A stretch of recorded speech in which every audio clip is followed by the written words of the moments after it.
வணக்கம். இந்த பதிவு அட்சய திருதை என்ற நன்னாளை பற்றி ஓர் விளக்கம். எவ்வாறு பகாசுரனை பீமன் வென்றதை தீபாவளி என்று நாம் தீபங்கள் ஏற்றி கொண்டாடிக் கொண்டிருந்தோமோ, அதை ஆடை தயாரிப்பு நிறுவனங்கள் தங்கள் திருவிழாவாக மாற்றிக்கொண்டார்கள். இன்றைய உலகில் வியாபாரிகளே வியாபார தந்திரங்களால், வியாபார யுக்திகளால் திருவிழாக்களின் நோக்கத்தையே மாற்றிவிடுகிறார்கள். அதுபோன்ற ஒரு நிகழ்வுதான் இந்த அட்சய திருதை.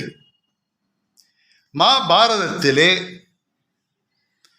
சகுனியின் சூதாட்டத்தில் தருமன் தோற்றதால் தன் மனைவியோடும் சகோதரர்களோடும் ஏனைய முனிவர்கள் மற்றும் அன்பர்களோடு யுதிஷ்டன் வனவாசம் சென்றார். தன்னுடன் வரும் அதிதிகளுக்கு உணவளிக்க வேண்டும் என்பது ஒரு மன்னனின் கடமை. அந்த உணவுக்கு திரௌபதியும் யுதிஷ்டனும் கவலைப்படக்கூடாது என்பதற்காக துவாரகை மன்னனாகிய ஸ்ரீகிருஷ்ணர் திரௌபதிக்கு ஒரு பாத்திரம் வழங்குவார். அதுவே அட்சய பாத்திரம். அட்சயம் என்றால் அள்ள அள்ள குறையாதது. அந்த அட்சய பாத்திரத்தில் திரௌபதி எடுக்க எடுக்க உணவு வந்து கொண்டே இருக்கும். இறுதியாக திரௌபதி உணவருந்திய பிறகு, பாத்திரத்தை கழுவிய பிறகு, அன்றைய பொழுது உணவளிக்கும் தன்மையை அந்த பாத்திரம் இழந்துவிடும்.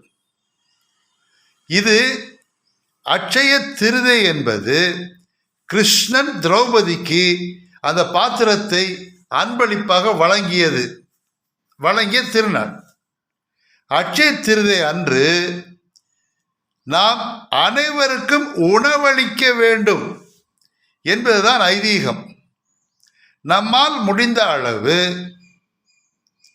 அன்னதானம், உணவளிப்பது, அல்லது கோதானம், பசுவை அளிப்பது, அல்லது வஸ்திர தானம், ஆடைகள் வழங்குவது, இல்லை என்றால் செல்வந்தராக இருந்தால் ஆபரண தானம், பொன்னை வழங்குவது.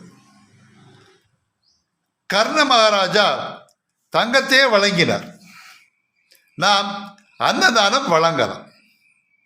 ஆனால் அட்சய திருதை அன்று நகை வாங்கினால் உங்கள் வீட்டில் செல்வம் கொழிக்கும் என்பது நம்பிக்கையாக இருக்கலாம். ஆனால் அதற்கு புராண சான்றுகள் இல்லை. அட்சய திருதை அன்று மற்றவருக்கு, ஏழைகளுக்கு, அதிதிகளுக்கு அன்னதானம் செய்தால் அவர்களுக்கு தானம் செய்வதற்கு தக்க நம் வீட்டில் செல்வம் செழிக்கும் என்பது மகாலட்சுமியின் வரம்.